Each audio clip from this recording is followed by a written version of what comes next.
Élevons la voix et bénissons le Seigneur.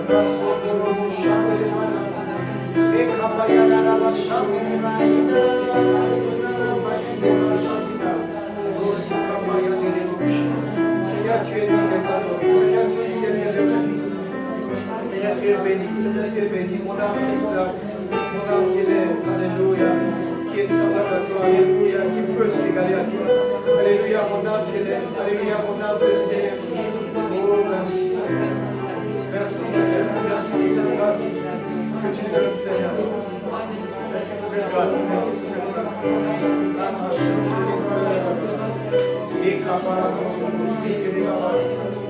Oh, merci Seigneur Jésus. Merci mon Dieu. Merci mon Dieu. Merci mon Dieu. Alléluia. Bien-aimés, vous êtes venus dans le nom de Jésus. Bienvenue à votre émission Worship Room où nous découvrons le cœur du Père en ce qui concerne l'adoration. Aujourd'hui, c'est une émission très particulière. Nous allons toucher un des thèmes qui a été annoncé.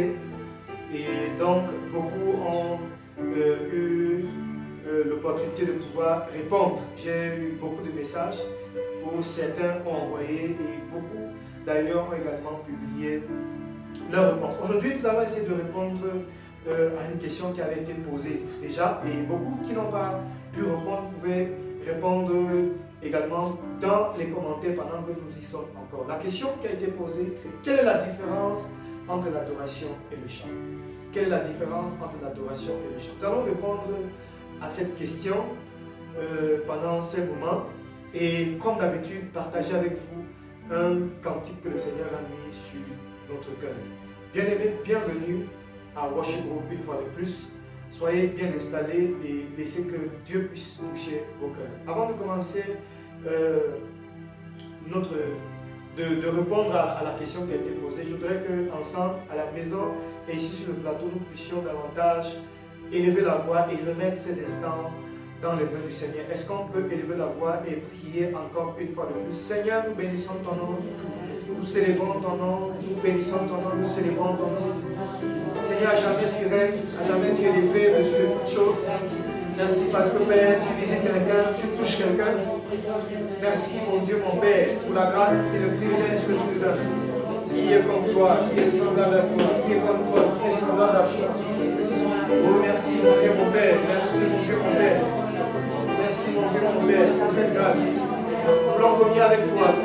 C'est un moment de communion, c'est un moment de rencontre. Prie et dis au Dieu de puisse davantage manifester sa gloire dans ta vie ce soir. Ces moments que nous allons passer, peut-être chez vous c'est le matin. Bénissons le Seigneur et demandons au Seigneur de toucher davantage nos cœurs. Seigneur, merci de toucher nos cœurs. Oh mon Dieu, nous bénissons ton nom. Merci pour ta gloire et pour ta présence qui est en ce lieu. Nous bénissons ton nom. Et nous célébrons ta majesté. Seigneur, laisse que la chair se taise et que nous puissions véritablement parler selon l'esprit. Toute la gloire et tout l'honneur te soient rendus. Tu es le seul Seigneur en ce lieu. Au nom de Jésus. Amen. Bien-aimés, c'est une joie encore pour nous de vous retrouver. C'est une grâce. S'il vous plaît, ceux qui peuvent répondre à cette question, nous avons besoin de vos réponses pour cette question. Ces réponses pourront nous aider également à enrichir non seulement nos enseignements, mais aussi aider les uns et les autres et nous bénir particulièrement. Donc nous voulons que vous répondiez à cette question, quelle est la différence entre l'adoration et le chant? Quelle est la différence entre l'adoration et le chant? Je voudrais que, pour répondre, en attendant que les uns et les autres, nous allons répondre ici sur le plateau. Nous allons lire deux textes. Le premier texte, c'est Genèse 22, que je vais prendre le soin de lire. Genèse 22, nous allons lire juste le verset 4. On pourra aller plus loin. Genèse 22, à partir du verset 4.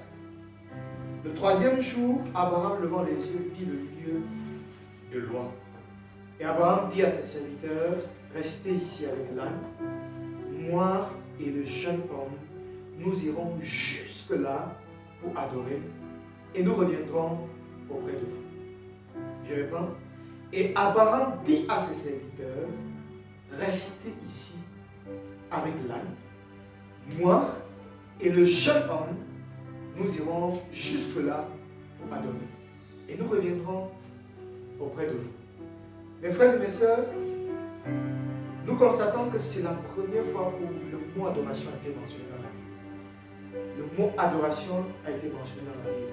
Nous allons constater ensemble que Abraham va définir l'adoration d'une autre façon, contrairement à ce que nous pensons et à ce que nous avons eu l'habitude de comprendre.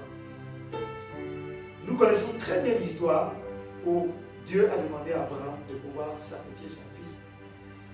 Et le Seigneur était en train de pouvoir voir à quel niveau Abraham est prêt à se donner pour lui. Alors il a demandé à Abraham, donne-moi ton fils. Et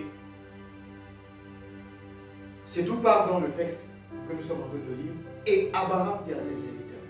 Abraham va prendre ses serviteurs, Abraham va prendre ses animaux, son âne, ses ânes, et il va commencer à se mettre en route.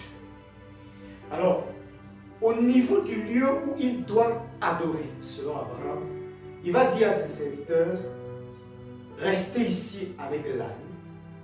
Moi et mon fils, je vais monter pour adorer. Alors, lorsque nous avons parcouru tout le texte, que je vous demande de lire s'il vous plaît à la maison, nulle part Abraham a donné des cantiques à l'Éternel. Nulle part Abraham a élevé les mains. On a chanté un cantique. Je bénis Dieu pour le cantique qui a béni plus d'une personne. Je rends grâce au Seigneur. Nous avons eu des commentaires, nous avons eu des personnes qui ont écrit pour dire que les chants, les cantiques qu'on a chantés, ils ont été tellement bénis. Je bénis Dieu pour ça. Je rends grâce. Nous ne sommes que des vases que le Seigneur utilise. Mes frères et mes sœurs, en aucun cas Abraham est monté car il est glorieux, car il est glorieux. Non, Abraham n'a jamais fait ça en haut. Jamais Abraham n'a pris un cantique, il a chanté. Abraham a dit, restez ici, mon fils et moi, nous irons adorer. Alors, selon Abraham, c'est quoi l'adoration? Pour Abraham, l'adoration, c'est l'acte d'obéissance qui a été fait vis-à-vis de son Dieu. Le fait d'obéir à Dieu, pour Abraham, c'est l'adoration. Abraham définit l'adoration, non pas comme étant le chant, mais étant l'acte d'obéissance, le sacrifice à l'Éternel. Nous comprenons clairement ici qu'Abraham vient définir l'adoration d'une certaine façon. Il ne définit pas l'adoration comme étant un cantique nouveau, non. Il ne définit pas l'adoration comme étant un cantique inspiré, pas du tout. Mais il définit l'adoration comme étant l'obéissance à Dieu. Quelque chose de particulier. Le chant, quant à lui, est l'ensemble d'au moins 4 choses. Et à l'école des adorateurs, nous parlons de 4 choses. Je voudrais donner peut-être 3 ici. Le chant est la composante au moins de 3 choses. La mélodie, le rythme, les paroles. Je reprends. La mélodie, le rythme, les paroles. La 4e chose que nous avons ajoutée, c'est l'esprit. Donc, le chant, c'est l'ensemble, la composante des paroles, de la mélodie et du rythme. Donc, vous voyez que ici, il y a clairement une différence entre l'acte d'obéissance et la mélodie, les paroles, le rythme que nous utilisons pour pouvoir adorer Dieu. Je crois que j'ai répondu à cette question. L'adoration donc n'est pas le chant, mais le chant peut être l'expression d'une adoration. Ça veut dire que je peux utiliser le chant pour adorer, mais le chant lui-même n'est pas l'adoration. Voyez-vous bien aimé, si le chant était l'adoration, et on a défini le chant comme étant les paroles, le rythme et la mélodie. Alors c'est quelqu'un qui exprime par des paroles, agencer des mélodies et des rythmes pour rendre gloire au Seigneur. Maintenant, pendant que nous sommes en train de chanter, si nous disons que le chant est l'adoration, ça veut dire que tous ceux qui sont humains ne peuvent pas adorer. Donc c'est quasiment faux. Pourquoi? Parce que l'adoration n'est pas le chant. Simplement, l'adoration est l'acte d'obéissance. David va aller plus loin. Dans le psaume 24, je ne sais pas si nous pouvons lire le psaume 24, 3 à 4. Qui pourra monter à la montagne de l'Éternel? Qui pourra monter à la montagne de l'Éternel? Qui s'élèvera jusqu'à son lieu saint? Qui s'élèvera jusqu'à son lieu saint? Celui qui a les mains innocentes et le cœur pur. Celui qui a les mains innocentes et le cœur pur. Celui qui ne livre pas son âme au mensonge. Celui qui ne livre pas son âme au mensonge. Et qui ne jure pas pour tromper. Et qui ne jure pas pour tromper. Mes frères et mes sœurs, David vient définir l'adoration comme étant le cœur pur, comme étant les mains innocentes. Pour lui, l'adoration, c'est l'acte de sainteté à Dieu. Abraham, l'acte d'obéissance. David, l'acte de sainteté. Ouais, pour ces deux personnes, lorsque tu as agencé les deux, tu as adoré. Qui pourra toucher le cœur de l'Éternel, dit David? Celui qui vit dans la sainteté. Celui qui a un acte d'obéissance vis-à-vis du Seigneur, dit Abraham. Ouais, les deux ont défini l'adoration comme étant l'un, l'obéissance à Dieu, l'autre, l'acte et la vie de sainteté que nous émettons au Seigneur. Alors, bien aimé, je voudrais m'arrêter ici en disant ceci. Le verset 5 dit ceci. Et Abraham dit à ses serviteurs, restez avec l'âne, moi, le jeune homme, nous irons jusque-là pour adorer. Et nous reviendrons auprès de vous. Mes frères et mes sœurs, nous pouvons adorer Dieu de plusieurs manières. Par le chant, par la danse. Nous avons vu l'obéissance, l'acte de sainteté, c'est une adoration à Dieu. Mes frères et mes sœurs, il est question que nous puissions revenir à l'adoration véritable. Aujourd'hui, beaucoup ont l'impression dans les églises, lorsqu'on parle d'adoration, beaucoup ont tendance à faire référence au chant. Non. L'adoration n'est pas d'abord le chant. L'adoration commence, ou alors peut commencer avec l'obéissance, la sainteté, et finir avec le chant. Donc, ce n'est pas forcément, ça ne veut pas dire que l'adoration est le chant. Je voudrais faire une remarque ici. Abraham a dit, restez ici, moi et le jeune homme, nous irons adorer.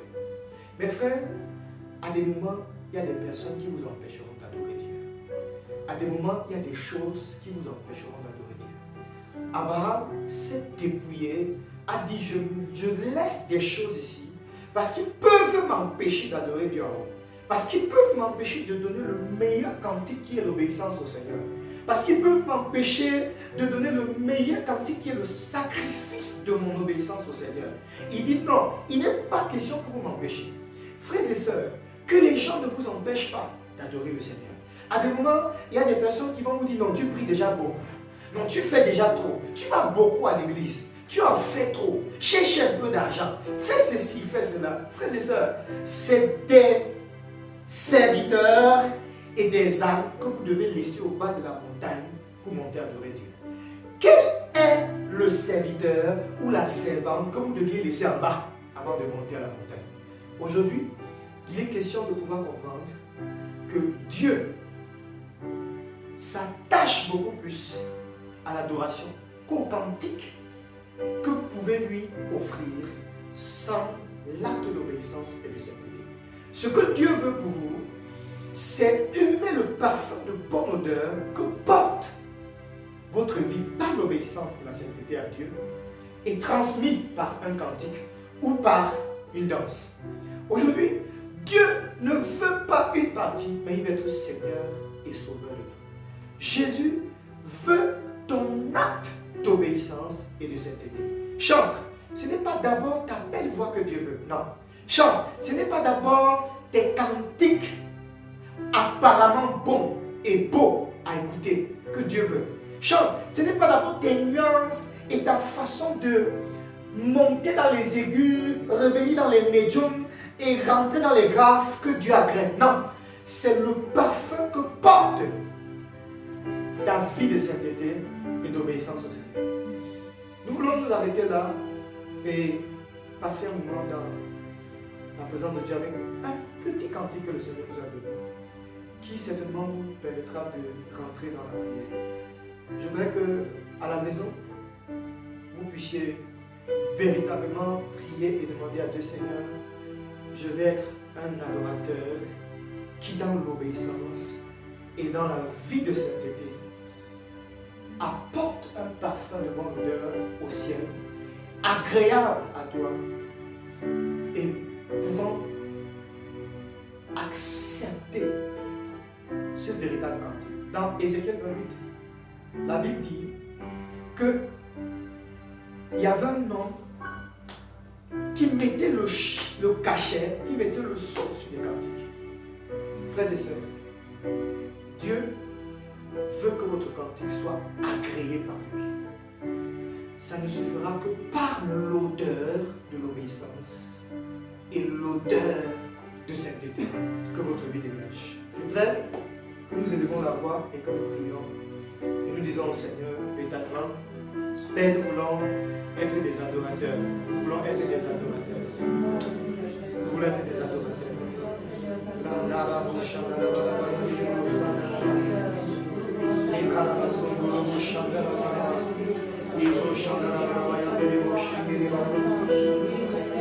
Bien-aimé, prie et demande au Seigneur, Père, je veux que mon parfum monte jusqu'à toi. Le parfum de bonne odeur, le parfum de bonne odeur, le parfum de bonne odeur. Seigneur, une sainteté sans pareil. Une obéissance. Chante, ce que Dieu veut de toi, c'est l'obéissance.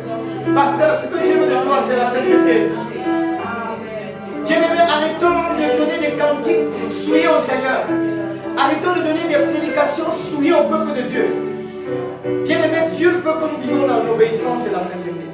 Nous devons revenir à l'adoration véritable. Ce que Dieu veut, c'est l'obéissance. Ce que Dieu veut, c'est les vrais adorateurs. Et les vrais adorateurs obéissent à leur Dieu. Et les vrais adorateurs vivent dans la sainteté. Parce que le Dieu que nous adorons est un Dieu saint. Frères et sœurs, vivez dans la sainteté. Demandez à Dieu de vous bâtir, de vous transformer. De vous demander, de vous donner de vivre éternellement dans la sainteté.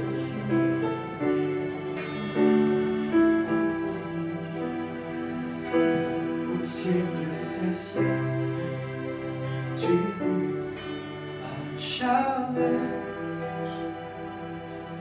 Au ciel des cieux, tu à jamais. Au ciel des cieux, tu à jamais. Au ciel des cieux, tu à jamais. Au ciel des cieux, tu à jamais.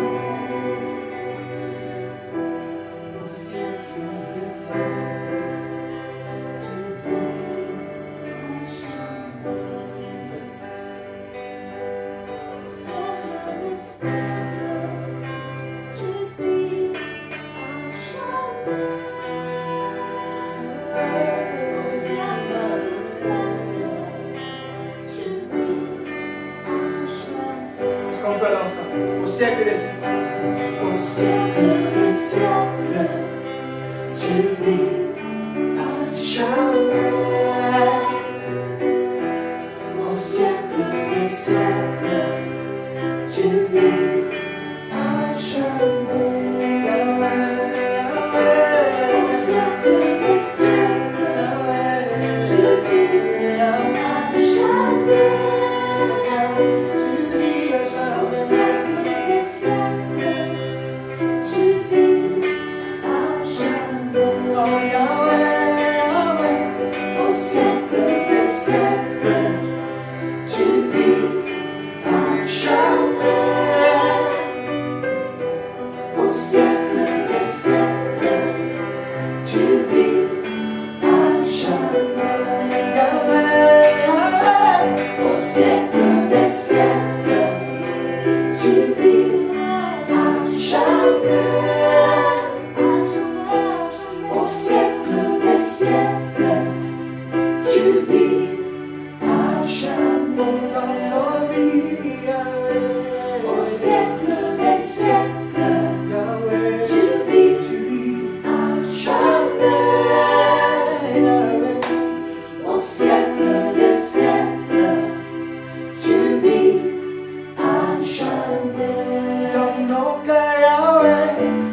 Au siècle des siècles, tu vis. Dans nos cœurs, tu vis, Seigneur.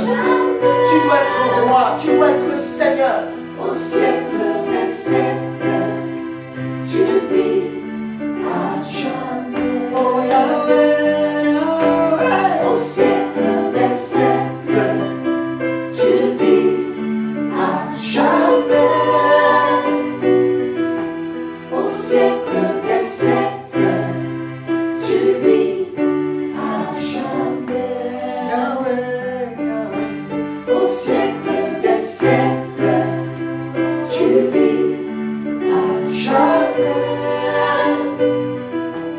Au siècle des siècles, tu vis à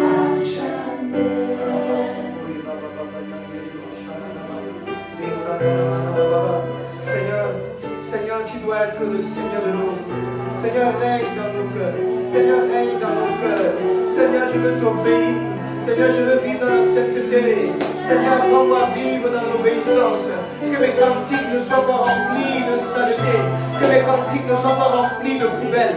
Que mon cœur ne soit pas rempli de poubelles. Seigneur, ta parole est là. C'est de l'abondance du cœur que la bouche parle. Si mon cœur est abondant dans le péché, Seigneur, ma bouche ne péchera.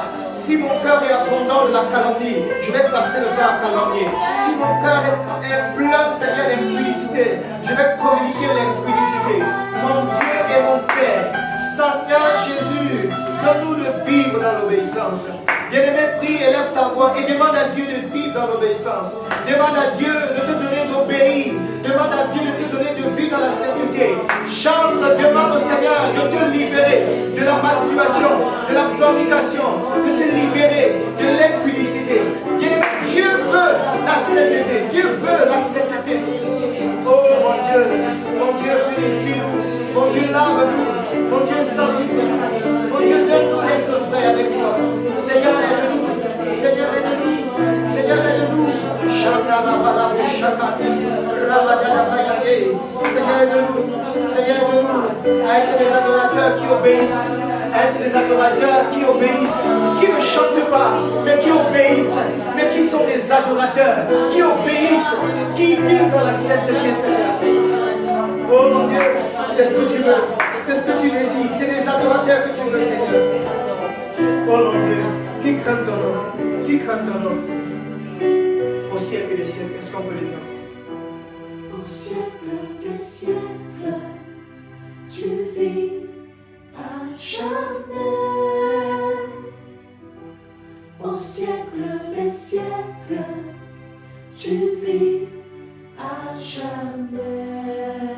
Il doit vivre dans nos cœurs. Au siècle des siècles, tu vis à jamais. Oui, au siècle des siècles. Au siècle des siècles, tu vis à jamais. Il doit régner dans nos cœurs. Au siècle des siècles, Tu règnes. tu règnes à jamais. Au siècle des siècles, tu règnes à jamais. Au siècle des siècles, Il doit régner. tu règnes. Il doit régner dans ton cœur. Il doit régner dans ta vie. Il doit régner dans ta famille. Il doit régner dans ton travail. Bien-aimé, les temps sont mauvais. Jésus doit être Seigneur de tout. Au siècle des siècles. Au siècle des siècles, tu règnes à jamais. Au siècle des siècles, tu règnes à jamais. Au siècle des siècles, tu règnes à jamais.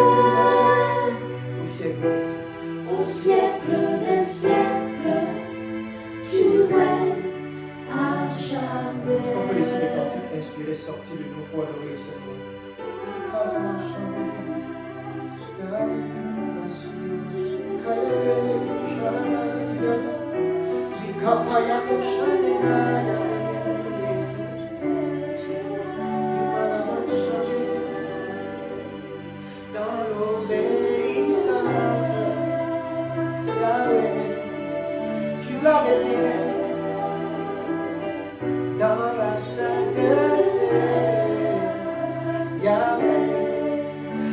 dois régner. Oh, laissez les cantiques nous monter. Dans l'obéissance, Jésus, tu dois régner. Dans la sainteté, Yahweh, tu dois régner. Dans le corps du Christ, Yahweh, Yahweh, tu dois régner. Dans la sainteté, Yahweh, Yahweh, tu dois régner. Dans l'obéissance, Yahweh, tu dois régner, régner. Dans un cœur qui te travaille, Yahweh, tu dois régner, tu dois régner. Yahweh, Yahweh, Yahweh, Yahweh, tu dois régner.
Oui, tu peux le dire à la maison. Au siècle des siècles, tu règnes.